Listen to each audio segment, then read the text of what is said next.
अंतर्राष्ट्रीय क्रिकेट लगभग 145 सालों से चला आ रहा एक मुसाफिर जिसने अपने सफर में बहुत से दौर गुजरते हुए देखे, बहुत सी सिलसिलों की शुरुआत का साक्षी रहा, बहुत से लोगों को आते हुए देखा, उनको बीच सफर में विदा होते हुए भी देखा और बहुत सी ऐसी घटनाएं भी महसूस की जिनके बारे में उससे पहले किसी ने भी सोचा नहीं था। दक्षिण अफ्रीका इस सफर का तीसरा सबसे पुराना हम सफर रहा है और इसने बहुत से सिलसिलों को वजूद में आने से लेकर खत्म होते हुए देखा है, लेकिन दक्षिण अफ्रीका अपने ऊपर लगे सबसे बड़े दाग को आज तक खत्म नहीं कर पाई, जिसने 23 साल पहले रंग लेना शुरू किया था। आज की इस बेहद खास वीडियो में हम उसी मैच की बात करने वाले हैं जहां से अफ्रीका को चोकर्स का वो कभी न मिटने वाला टैग मिल गया था, जिसका बोझ आज भी इस टीम से अलग नहीं हुआ है। साल 1999 अंतर्राष्ट्रीय क्रिकेट में पहली बार विश्व कप 4 साल की जगह 3 साल के अंतराल के बाद खेला जाने वाला था। बहुत से बेहतरीन प्रदर्शन और शानदार मैचों के बाद विश्व कप का यह कारवां अब सेमीफाइनल तक पहुंच गया था, जहां ऑस्ट्रेलिया और दक्षिण अफ्रीका दो मजबूत टीमें आमने सामने थी।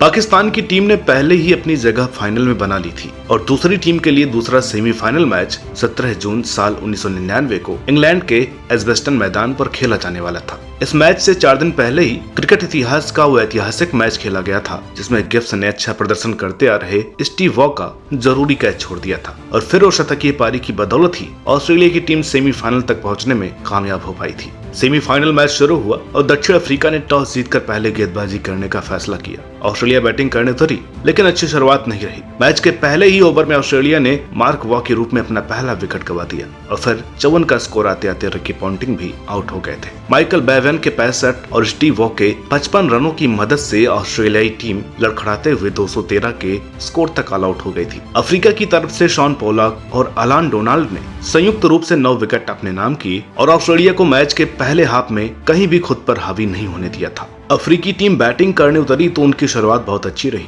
दोनों सलामी बल्लेबाजों ने टीम का स्कोर तेजी से 40 के पार पहुंचा दिया था और फिर 48 के स्कोर पर अफ्रीका का पहला विकेट हर्सल गिब्स के रूप में गिरा, जो 30 रन बनाकर आउट हुए थे। इसके बाद तो जैसे अफ्रीकी बल्लेबाजों के बीच तू चल मैं आया की होड़ लग गई थी। जल्दी एक बेहतर स्थिति में नजर आ रही अफ्रीकी टीम का स्कोर 61 रन और 4 विकेट पर आ गया था। यहाँ से शेन वार्न की घूमती गेंदों के तूफान के बीच कैलिस और जॉन्टी रोड्स ने पारी संभाली और एक अच्छी साझेदारी के साथ टीम को फिर से अच्छी स्थिति में ले आए। मैच चलता रहा, पलड़ा लगातार अपना पक्ष बदलता रहा। मैदान पर लोग क्रिकेट इतिहास के सबसे रोमांचक वनडे मैच का अनुभव कर रहे थे और खिलाड़ियों की धड़कनें भी लगातार बढ़ रही थी। अफ्रीकी टीम भी गिरते पड़ते किसी तरह 9 विकेट खोकर 205 के स्कोर तक पहुंच गई थी। मैच का आखिरी ओवर बाकी था और अफ्रीकी टीम को भी पहली बार विश्व कप फाइनल में पहुंचने के लिए 9 रनों की जरूरत थी। ऑस्ट्रेलिया की तरफ से डेनिस फ्लेमिंग के हाथों में गेंद थी और दूसरी तरफ अलान डोनाल्ड और लांस क्लोजनर खेल रहे थे। लांस क्लोजनर के पास स्ट्राइक थी। पहली गेंद पर एक शानदार चौके के साथ ओवर की शुरुआत हुई।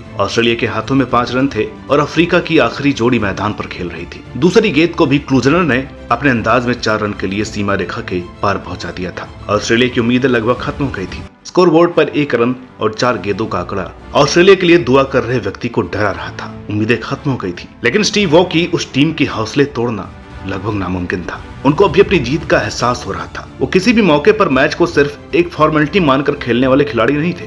तीसरी बॉल क्लूजनर से मिस हिट हुई और गेंद जमीन का सहारा लेकर सीधे मैदान पर खड़े लेहमन के हाथों में चली गई थी। डोनाल्ड बिना गेंद को देखे रन लेने के लिए दौड़ पड़े थे, लेकिन फिर किसी तरह क्रीज पर वापस पहुंच गए। यहाँ स्टीव वॉ ने अपने खिलाड़ियों को सर्कल के अंदर बुला लिया क्योंकि कहीं न कहीं उन्होंने डोनाल्ड की बेचैनी को भांप लिया था। फ्लेमिंग ओवर की चौथी गेंद के लिए आगे बढ़े और लगभग जीत की दहलीज पर खड़े क्लूजनर ने गेंद आते ही तेजी से बल्ला घुमा दिया। एक बार मिस हिट हुई, लेकिन क्लूजनर क्रीज से निकल गए। क्लूजनर जब आधी क्रीज तक पहुंच गए थे तब डोनाल्ड गेंद को देखे जा रहे थे, जो सीधे मार्क वॉ के पास चली गई थी। क्लूजनर दूसरे छोर पर पहुंच गए, लेकिन डोनाल्ड को इस बात का एहसास थोड़ी देर बाद हुआ और तब तक बहुत देर हो गई थी। वॉ ने गेंद सीधे फ्लेमिंग को दी और फ्लेमिंग ने चतुराई दिखाते हुए गेंद को हल्के हाथों से गिलक्रिस्ट तक पहुंचा दिया और डोनाल्ड, जिनका बल्ला बीच में छूट गया था, वो कुछ दूर रहते रन आउट हो गए। उस समय सुपर ओवर जैसा कोई नियम क्रिकेट की नियमावली में नहीं था और इस तरह ऑस्ट्रेलिया एक छोटे से मार्जिन के कारण यह मैच जीत गई। साउथ अफ्रीका, जो अपना तीसरा विश्व कप खेल रही थी, एक बार फिर बेहद ही करीब आकर हार गई और फाइनल का दरवाजा नहीं खोल पाई। गलती किसी की भी हो, लेकिन एक देश का सबसे बड़ा सपना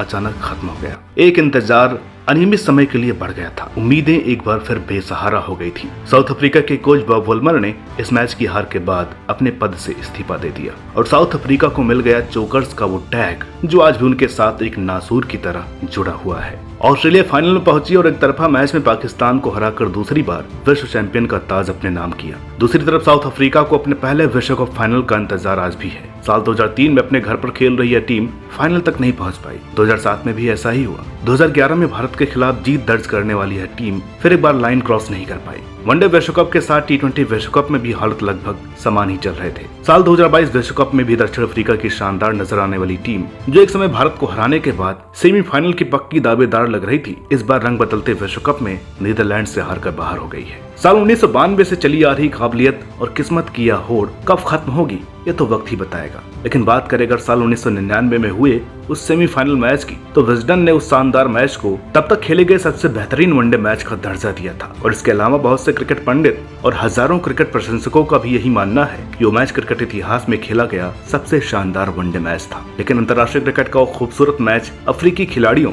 और आम लोगों के लिए किसी भयानक डरावने सपने की तरह है, जो आज भी उनके दिल में एक हुक सी पैदा कर देता है। तो दोस्तों, इस उम्मीद के साथ कि अफ्रीकी टीम अपनी कभी न हार मानने वाली स्पिरिट से खेलते हुए बहुत जल्द विश्व कप चैंपियन बने और चोकर्स का टैग हटाए। आज के इस वीडियो में इतना ही। मिलते हैं आपसे अगली वीडियो में एक और नई दिलचस्प कहानी के साथ। तब तक के लिए नमस्कार।